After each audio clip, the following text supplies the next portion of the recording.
warahmatullahi wabarakatuh. Halo semuanya, perkenalkan nama saya Kiki Rahmawati, NIM 1902056040 dari kelas IHA 3 UIN Wali Songo Semarang. Pada hari ini, saya akan menjelaskan 3 materi dari mata kuliah Hukum Administrasi Negara. Yang pertama yaitu kedudukan hukum atau responsi pemerintah, yang kedua adalah kewenangan pemerintah, dan yang terakhir adalah tindakan pemerintah. Untuk materi yang pertama, kita akan memasuki materi pertama, yaitu kedudukan hukum pemerintah. Di sini kita akan membagi menjadi 3 submateri. Yang pertama, kedudukan pemerintah dalam hukum publik. Yang kedua, macam-macam jabatan pemerintah. Dan yang terakhir adalah kedudukan pemerintah dalam hukum privat. Untuk yang pertama adalah kedudukan pemerintah dalam hukum publik. Di sini saya akan menjelaskan secara singkat mengenai apa sih itu hukum publik. Hukum publik adalah hukum yang mengatur hubungan antara warga negara dengan negaranya. Itu adalah pengertian hukum publik secara singkat. Mengenai kedudukan pemerintah dalam hukum publik, ini menurut pendapat H.D. van Wyk Willem Koning Nenbelt mengatakan bahwa di dalam hukum mengenai badan hukum, kita mengenal perbedaan antara badan hukum dan organ-organnya. Badan hukum adalah mendukung hak-hak kebendaan atau harta kekayaan. Badan hukum melakukan perbuatan melalui organ-organnya yang mewakilinya. Selanjutnya adalah materi macam-macam jabatan pemerintah. Di sini saya mengutip pendapat dari Indro Harto yang mengelompokkan organ pemerintahan atau tata usaha negara itu menjadi 5. Yang pertama, instansi-instansi resmi pemerintah yang berada di bawah presiden sebagai kepala eksekutif. Yang kedua, instansi-instansi dalam lingkungan negara di luar lingkungan kekuasaan eksekutif yang berdasarkan peraturan-peraturan perundang-undangan melaksanakan urusan pemerintah. Yang ketiga, badan-badan hukum perdata yang didirikan oleh pemerintah dengan maksud untuk melaksanakan tugas-tugas pemerintah. Yang keempat, itu instansi-instansi yang merupakan kerjasama antara pihak pemerintah dengan pihak swasta yang melaksanakan tugas-tugas pemerintahan. Yang terakhir adalah lembaga-lembaga hukum swasta yang berdasarkan peraturan perundang-undangan dan sistem perizinan melaksanakan tugas pemerintahan. Oke, selanjutnya kita memasuki materi yang kedudukan pemerintah dalam hukum privat. Di sini juga saya akan menjelaskan secara singkat mengenai apa sih itu hukum privat. Hukum privat adalah hukum yang mengatur hubungan antar sesama manusia, antar satu orang dengan orang lain yang menitik beratkan kepada kepentingan perorangan. Hukum privat itu secara luas mencakup hukum perdata dan hukum dagang.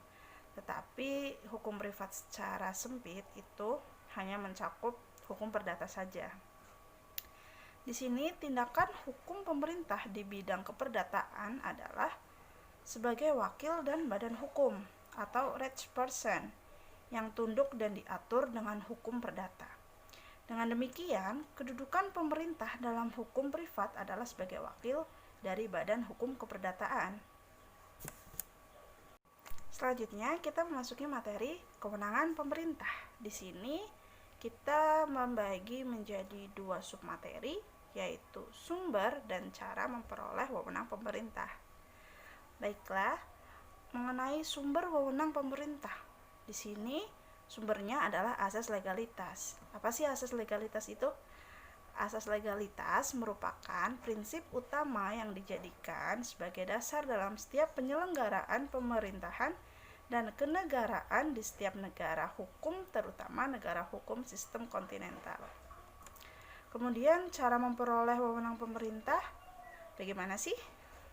Di sini dibagi menjadi 3. Yang pertama adalah atribusi, yang kedua delegasi, dan yang ketiga adalah mandat. Untuk atribusi sendiri itu juga dibagi lagi menjadi 2. Yang pertama itu berkedudukan sebagai original legislator, dan yang kedua adalah bertindak sebagai delegated legislator. Di sini saya akan menjelaskan secara singkat mengenai tadi atribusi, delegasi, dan mandat. Untuk atribusi sendiri yaitu pemberian wewenang pemerintahan oleh pembuat undang-undang kepada organ pemerintahan. Mengenai delegasi adalah pelimpahan wewenang pemerintahan dari satu organ kepada organ pemerintahan lainnya. Lalu, untuk mandat ini terjadi ketika organ pemerintahan mengizinkan kewenangannya dijalankan oleh organ lain atas namanya. Materi selanjutnya adalah tindakan pemerintah. Di sini juga dibagi menjadi 4 submateri lagi, yaitu pertama, pengertian tindakan hukum pemerintah, yang kedua, unsur-unsur hukum pemerintah, yang ketiga, macam-macam tindakan hukum pemerintah, dan yang keempat adalah karakteristik tindakan hukum pemerintah.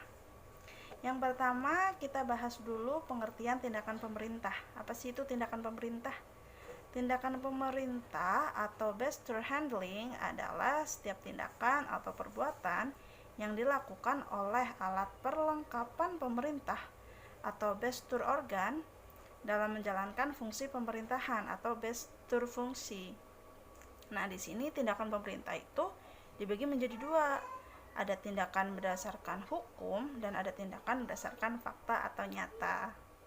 Selanjutnya, kita bahas mengenai unsur-unsur tindakan hukum pemerintah.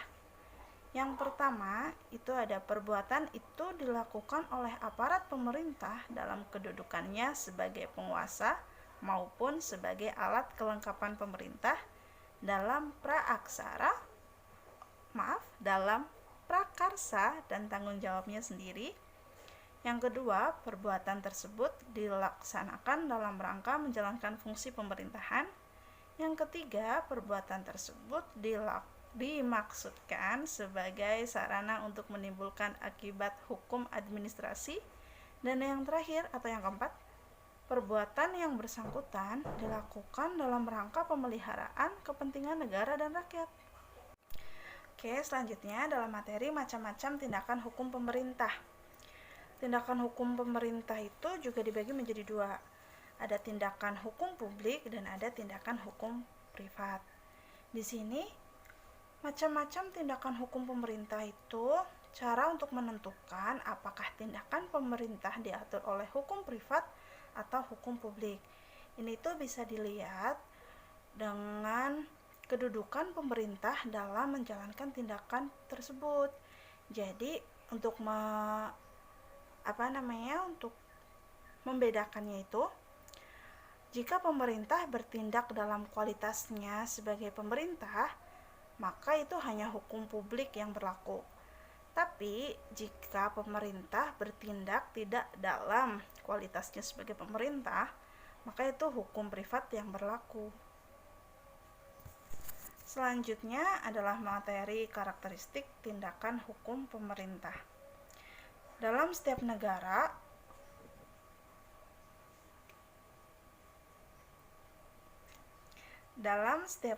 hukum, setiap tindakan hukum pemerintahan harus selalu didasarkan pada asas legalitas atau harus berdasarkan peraturan perundang-undangan. Tadi sebelumnya kita udah bahas juga kan asas legalitas itu yang seperti apa. Sekian materi yang tadi saya sampaikan. Tadi kita sudah bahas 3 materi. Yang pertama itu kedudukan hukum pemerintah, yang kedua kewenangan pemerintah, dan yang ketiga itu tindakan pemerintah. Tentu itu tadi saya menjelaskan dengan sangat-sangat singkat, hanya poin-poin tertentu juga yang saya jelaskan, tidak keseluruhan dari materi tersebut itu saya jelaskan. Jadi untuk teman-teman semua yang ingin mengetahui lebih banyak mengenai kedudukan hukum pemerintah, kewenangan pemerintah, dan tindakan pemerintah, kalian perlu membaca lebih banyak lagi buku-buku, terus juga bisa dari jurnal dan lain sebagainya. Semangat! Saya mohon maaf apabila dalam menyampaikan materi masih banyak kekurangan. Semoga apa yang saya sampaikan bermanfaat. Terima kasih. Wassalamualaikum warahmatullahi wabarakatuh. Jangan lupa terus belajar ya.